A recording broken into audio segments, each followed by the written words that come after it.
নমস্কার বন্ধুরা, আমি অপূর্ব। আজকে আমি যে বিষয়টা নিয়ে আলোচনা করব সেটা হচ্ছে বেঙ্গল টাইগার স্ট্রেঞ্জার মেশিন, গরুবের বন্ধু। এই মেশিনটা এমনই একটা মেশিন যার কোনো রকম তুলনা হয় না।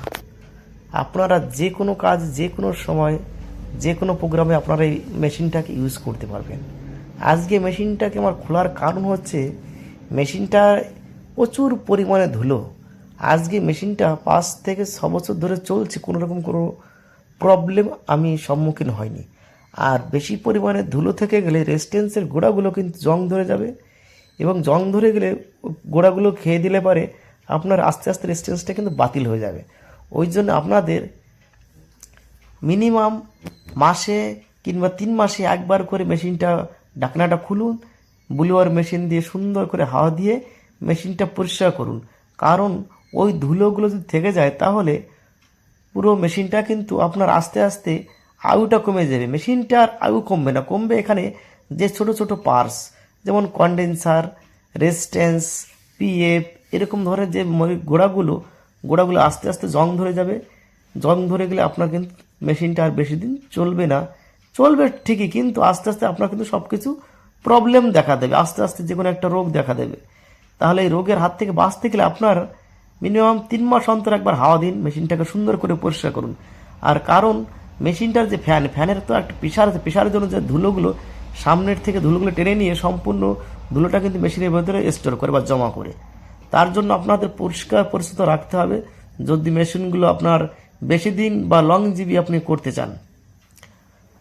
আর এই মেশিনটা আপনার খুব সুন্দর সার্ভিস, কারণ স্ট্রেঞ্জার মেশিন এমন একটা মেশিন, সাধারণত মাইকম্যানদের জন্য এটা খুব প্রিয় এবং গরিবের বন্ধুরা। এখন যে ভাড়ার যে সমস্যা, এই মেশিন ছাড়া আপনি যখন বড় মেশিন ইউজ করছেন আপনার হয়তো স্পিকার কাটছে, মেশিন জ্বলছে, যে কোনো একটা সমস্যার সম্মুখীন আপনি হতে হবে।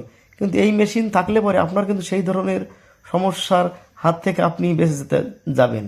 আর লেবার ছাড়া এখন তো বেশিরভাগই কম টাকার ভাড়া মোটামুটিভাবে লেবার দেওয়া হয় ছোটোখাটো বক্সের জন্য, যেমন JBL এর সিঙ্গেল হাইলো, এসব বক্স দিতে গেলে কিন্তু লেবার দিতে গেলে সেই পয়সা হয় না আমাদের এখানে। এবার আপনাদের ওখানে যেটা হচ্ছে সেটা আমি বলতে পারছি না, ভাড়ার রেটটা কেমন আছে আপনারা কমেন্টসের মাধ্যমে বলবেন আপনাদের ওইখানে ভাড়াটা রেট কেমন আছে। কারণ আমাদের এখানে নদিয়া কিন্তু এখন সেই ভাড়ার মাইকের রেট আর নেই। তার জন্য আমাদের যেটা নিজেদের মালিক বাঁচানোর জন্য যে মেশিনটা সেটা হচ্ছে স্ট্রেঞ্জার মেশিন। আর যে ট্রান্সফর্মারটা আপনারা দেখছেন এটা কিন্তু অরিজিনাল ট্রান্সফর্মার, এটা কিন্তু এখন কোনো রকম চেঞ্জ হয়নি। দেখুন তারের কালারগুলো দেখুন।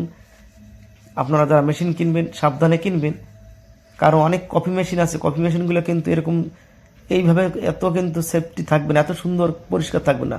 আর একটা কথা বলতে বাকি আছে, যেটা হচ্ছে হাওয়া যখন দিবেন তখন যে তারের কানেকশানগুলো দেখছেন, এই তারের কানেকশানগুলো কিন্তু আপনাদের খুব সাবধানে হাওয়া দিতে হবে।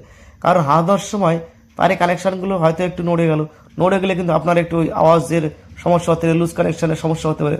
তার জন্য খুব সাবধানে আমরা হাওয়া দেবেন।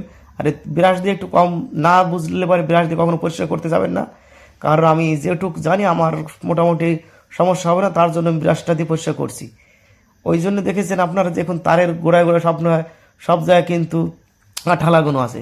এই আঠাগুলো কিন্তু লাগানোর কারণ হচ্ছে যে তারের জয়েন্টগুলো কখনোই নড়বে না, আর জয়েন্টগুলো নড়ে গেলে কিন্তু লুজ কানেকশন হবে, তার জন্য আপনার সমস্যা হতে পারে।